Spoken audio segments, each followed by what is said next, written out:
thank you so much for coming and for being in our interview today. We're so happy to have you here with us. This is Emma. This is Emma. I'm Emma, and I'm a content strategist at a communications agency in Durban called ITI. Our big clients are sport, shoot streams, ladies. So I'm a content strategist on quite a few of those brands and some more. And yeah, I started off as a copywriter, and I was lucky enough to be promoted to content strategist beginning of last year. So that's my story and my background. Thank you so much for joining us today. I'm going to ask you a few questions, but we are going to start off with a brief game of Kiss, Marry, Kill. So buckle up. Our first options are Instagram, Facebook, and TikTok. Okay, I would marry TikTok, plus Instagram, and kill Facebook. Our second is internet challenges, hashtag campaigns, or influencer marketing. Okay, I feel like there's like two sides to this. It's like what I do on my day to day, and then what I receive as a consumer. So I would push influencer marketing, marry hashtag campaigns, and kill internet challenges. Our third options are viral videos, memes, and TikTok challenges. Kiss viral videos, marry memes, kill TikTok challenges. We then have emoji overuse, selfie culture, or cancel culture. These are all really horrible. What? Not at all. This emoji overuse, marry selfie culture, and kill cancel culture. Are there any trends that you enjoy using, or are there any trends that you either don't enjoy using or that you find hard to integrate into your marketing and work in general? So when it comes to just sort of trends that I enjoy using currently, video has absolutely boomed in the last 5 years, I would say.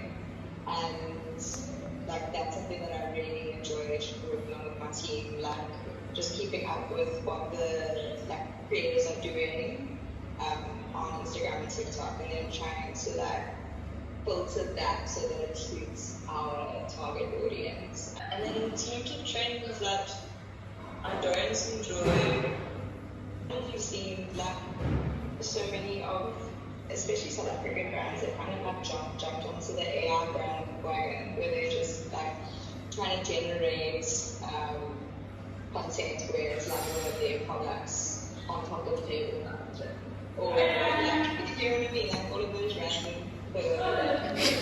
situations and stuff. It's just maybe I'm too old, but I don't get it. Are there any trends you know will always have a place or be effective within your work and your projects? The trends that are usually effective are the ones that are centered, people centered.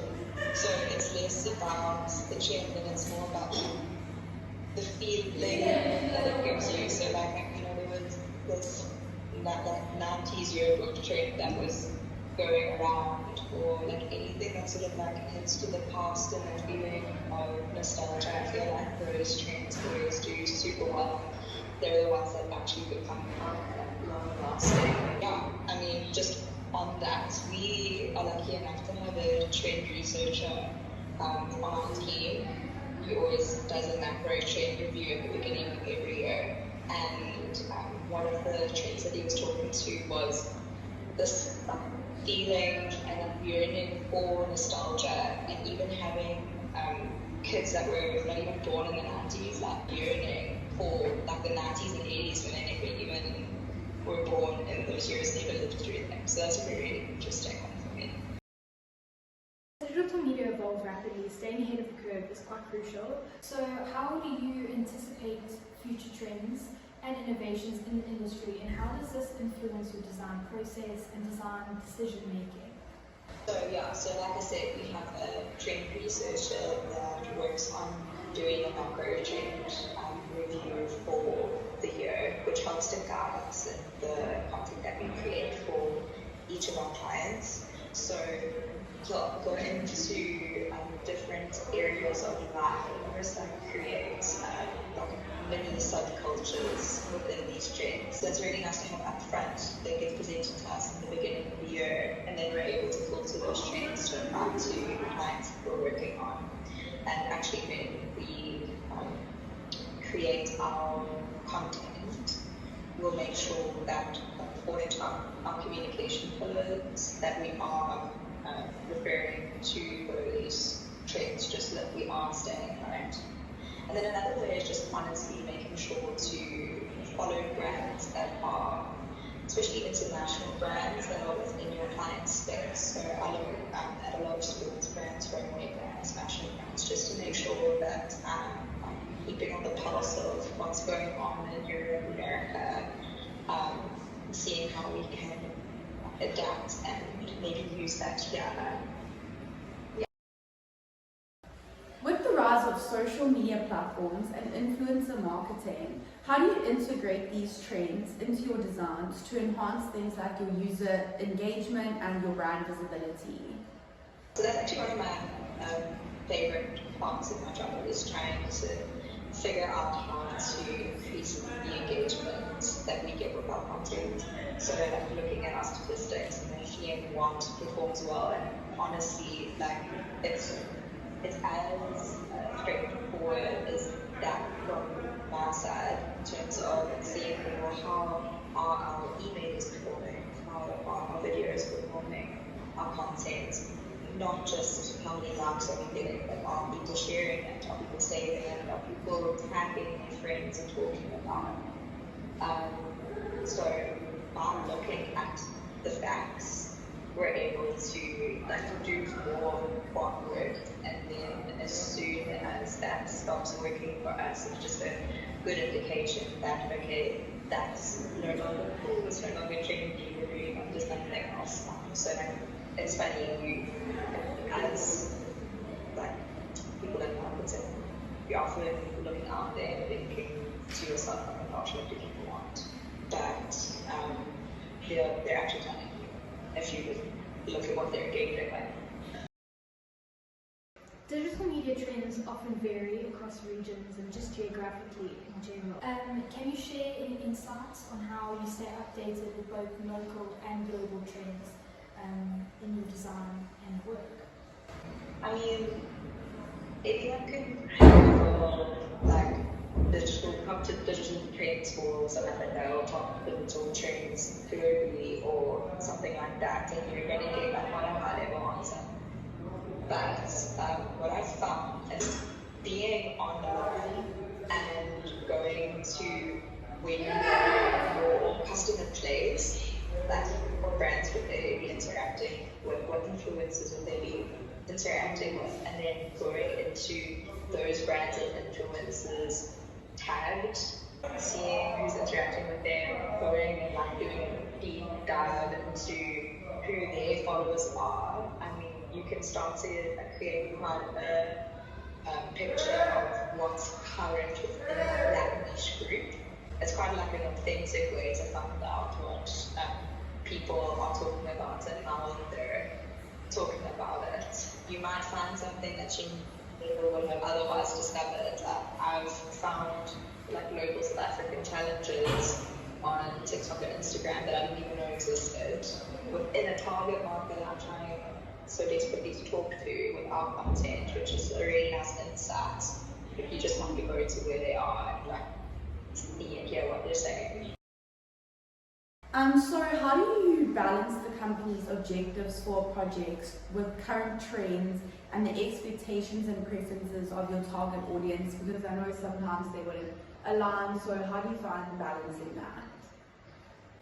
So when we're presenting the concept to a client and then you know, yeah, it is mostly at the concept stage. Actually, it's like, this is what we want to achieve for you, and we'll include those trends at the beginning of the process, so that they're able to like see, digest, get comfortable with the idea of maybe doing something new. And sometimes they're super excited about it and are all in, but other times they just aren't. And unfortunately, as creators, you have to just accept the fact that when you're working in this sort of environment, that you might think that it would be super cool and successful, what you're pitching to them. They might not be on the same page as you.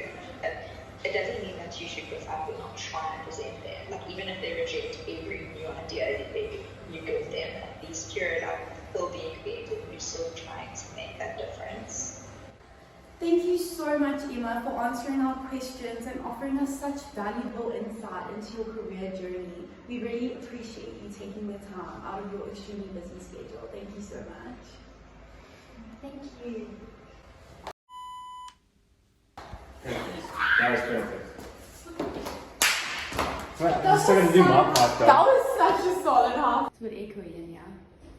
Audio check. 2, 1. Your designs to enhance your user engagement and things like your brand.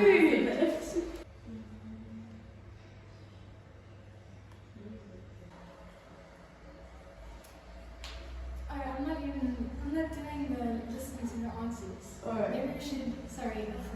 Just be like a bit awkwardly, and that can be your point when she finishes speaking to cut in. Does that make sense? No.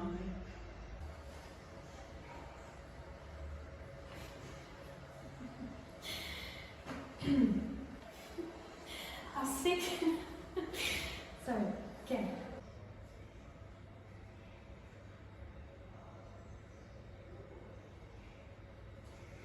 Mom, listen to the fuck. For coming today and for answering our questions and offering us all this insight. And show us what it was like to go through this journey with you. That made no sense. I'm I sorry. also don't know, like, So, I suppose we could have kept going and just only used that footage.